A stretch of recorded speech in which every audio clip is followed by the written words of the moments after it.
Bonjour tout le monde, ici Maître Mélanie de l'Académie de Taekwondo de Saint-Bruno. C'est une mini-capsule aujourd'hui pour te faire voir les défauts courants. C'est-à-dire que la plupart des athlètes en Taekwondo vont avoir fait ces défauts-là dans leur parcours. Alors, j'aimerais ça te montrer à quoi ça ressemble pour que tu puisses des fois t'auto-évaluer, évaluer des fois d'autres membres de ta famille. Donc, pour essayer de s'améliorer par rapport à ça. Premier défaut qui est souvent fait en ceinture avant, de base, qui va souvent, si ce n'est pas corrigé, perdurer tout le long du parcours jusqu'à ceinture noire, c'est au niveau du Pijagi. Pijagi, là, souvent, si tu regardes le pied qui est par terre, tu te souviens quand on le montre, il pivote. Sauf, la plupart, en débutant, ce qu'ils vont faire, ils vont aller chercher en avant pour aller chercher la cible. Alors, c'est très important de ne pas avancer le pied avant de faire le Pijagi parce que tu annonces ton coup de pied. C'est une perte de temps, puis l'adversaire qui est en avant, quand tu es en combat, ben, il va le savoir tout de suite que tu t'enlignes vers ça. Donc, on bouge.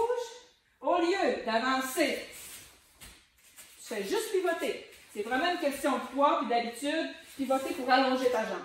Donc, ne pas bouger le pied avant de faire mon Pijagi. Très important. Maintenant, deuxième conseil, c'est au niveau du Yop-Cheki. Donc, Yop-Cheki, les pieds sont égaux. Les bras, et on va croiser, on va lever, et l'erreur souvent va être que les orteils vont être soit droites ou par en haut. Ça veut dire qu'on n'a aucune hanche, on n'a pas d'appui au niveau de la colonne et au niveau de la hanche pour faire notre coup.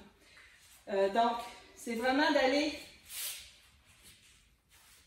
dévoiler un petit peu le dos, monter et les orteils légèrement par en bas, tout en regardant. Très important. Et au lieu d'être comme ça, il faut que ce soit comme ça. C'est bon? Donc, au niveau du Yop-Cheki, les orteils. Position de combat maintenant. Ça varie beaucoup d'une personne à l'autre, des fois d'un instructeur à l'autre, comment on démontre la position de combat. Mais de base, vous voyez ma ligne. Souvent, on va voir ça comme ça ici. En préparation, soit d'un Pijagi ou d'un Yop-Cheki, la jambe arrière va être trop sortie vers en arrière. Okay? À la limite, ça peut être égal. Moi, je suis beaucoup égale. Il y en a d'autres un petit peu avancés. C'est très bon.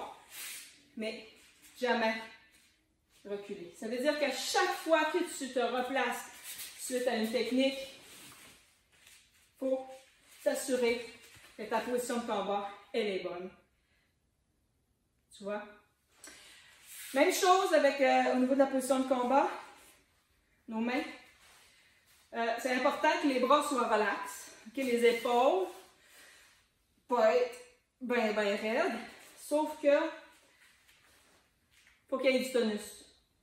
C'est-à-dire que si, en cours de route, tu fais le combat, tu fais les exercices, puis hop, tu es rendu à terre, ben, tu as plus de chances de faire compter les points. Donc, ta garde, elle doit rester en garde.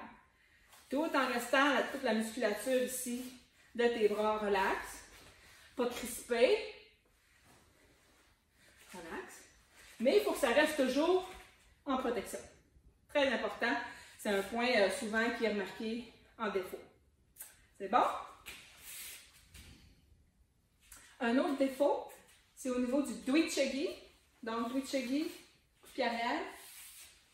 Il va souvent bien démarrer. Ça va. Bien lever. Mais quand les gens arrivent ici, ils vont beaucoup tourner pour regarder la cible et se ramasser pratiquement de côté. Donc, c'est important, le blocage au niveau des épaules, des hanches, du bassin, de bloquer à ce niveau-là. D'abord, ta vision, là, tu n'as pas besoin de le voir comme ça, là, voir s'il est encore là. Parce que quand tu vas le développer rapidement, ton Doi-Chegi, il va être encore là. Parce que tu vas le faire tellement rapide. Donc, la base, c'est tourner, lever. On bloque rendu ici et ça nous permet de le faire vraiment arrière. OK? Bloquer les épaules. Très important.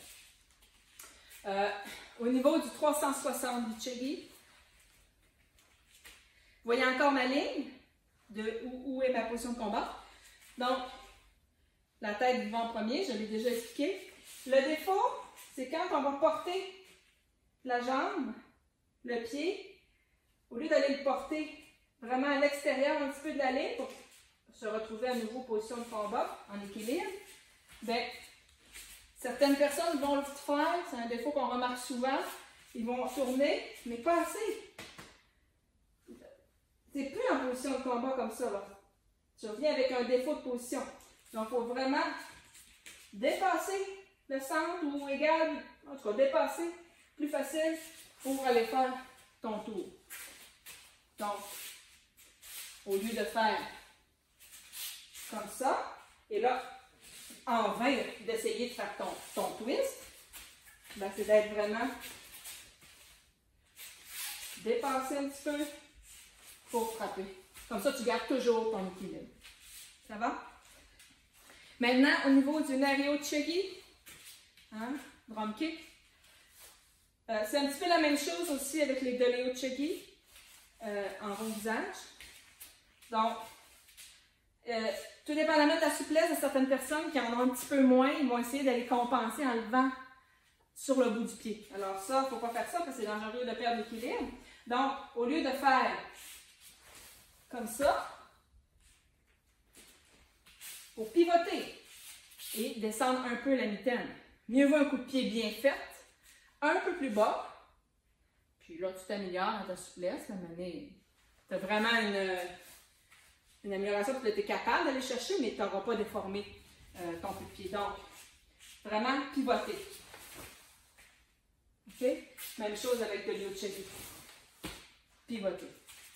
Et non, et perdre le contrôle de ton équilibre. Très important. Dans la plupart des coups de pied, beaucoup de gens, quand ils commencent, ils vont vouloir frapper fort. Donc, ils vont y aller avec les muscles.